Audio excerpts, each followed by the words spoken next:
Thank you, Mr. Chairman. Mr. Shulman, when you learned that conservative groups were being targeted by the IRS for discriminatory treatment, what did you do? When I learned of the existence of a BOLO list, in that same conversation or right around that time, I also learned a couple things. One, that it was being stopped.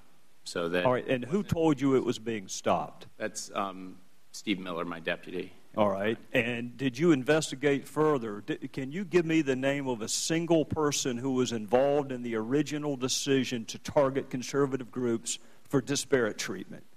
I'm not aware of those names. Why can't you give me a name? So at the same time that I learned and that it was being stopped, I was also told that the Inspector General was aware of it. Mr. Shulman, is the Inspector General the only person who can investigate wrongdoing within the IRS? My general practice... Can you answer my question and then you can explain? Is the Inspector General the only entity who can investigate wrongdoing? Congress can investigate. How about you? Can you do it? The practice at the Internal Revenue Service that I inherited. So if there's inappropriate conduct being done on your watch in the IRS, then that inappropriate conduct can last as long as the Inspector General's investigation lasts. Is that what you're telling me? That you're not going to step in and stop it? No, what I'm telling you If there's someone wielding a knife in the parking lot, are you going to call the Inspector General? Are you going to wait until his or her investigation's over before you stop it?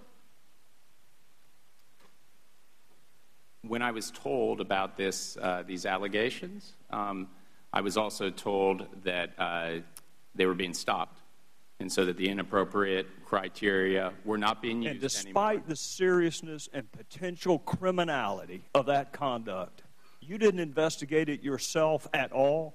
So the procedures that I inherited and that my Mr. general Shulman, practice this is going to go much quicker if you'll answer yes or no, and then you can explain. Did you do anything to verify that the practice, as insidious as it was stopped? The Inspector General was going to be looking into it, and that's what. Is it that you can't say yes or no, or you're just choosing not to say yes or no? Can you answer the question, did you do anything personally to make sure that this insidious, discriminatory practice was stopped? Yes or no? At the time that I learned about it, I also learned two things. The first was that it was being stopped, and the second was that the Inspector And what did you do to verify that it was stopped? The responsible deputy of the Internal Revenue Service told me it was being stopped. I had no reason to believe otherwise. Did you investigate why conservative groups were being targeted? Excuse me? Did you investigate? So you can't give me a single name. You can't answer the who. Can you tell me the why?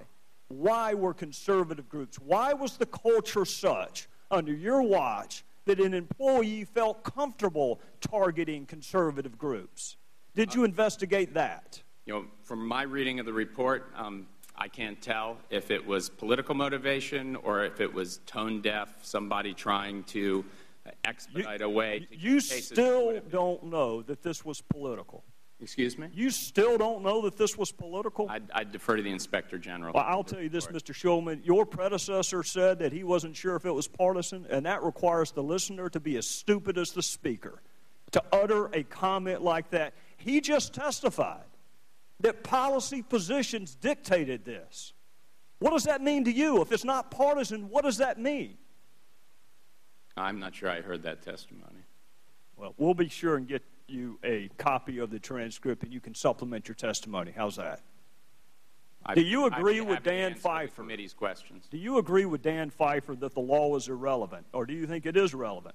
I think the law is always relevant. Do you think 26 U.S.C. 7214, which provides for criminal penalties for this conduct, would be relevant? And did you refer the matter to someone with law enforcement investigative jurisdiction? I'm not going to speculate what's appropriate legally in this matter, and Mr. George, I knew his operation was looking at it, I believe. I thought it was an audit. I thought he just testified it was an audit, not an investigation. Did you refer it for criminal investigation? I didn't refer it. It was already being looked into at the time that it was brought to my attention. So I want to be real clear because my time is out. The only recourse you have when there's an allegation of wrongful conduct on your watch, the only thing you feel comfortable doing is waiting on an inspector general to finish his or her report. The general practice is to make sure the inspector general will look into it. No matter how insidious the conduct. If it were an allegation of racial discrimination, you would have waited until Mr. George finished his investigation? Is that your testimony? I'm really not going to answer hypotheticals. I tell you what, instead of answering a hypothetical, why don't you answer the case at bar today? If there's an allegation that groups are being discriminated against based on political ideology, are you really going to wait until an inspector general finishes his or her report before you take corrective remedial action? When I have a fact, but I don't have all the facts, and I don't know the scope and severity. Did you investigate the facts, Mr. Shulman? Did you lift a finger to identify the facts? I felt very comfortable. The facts, the Inspector General was going to run down the facts, and once he had it, it would be reported out. Let the record reflect that's a no. I thank the gentleman. I know you guys have been there a long time. We appreciate your patience. We're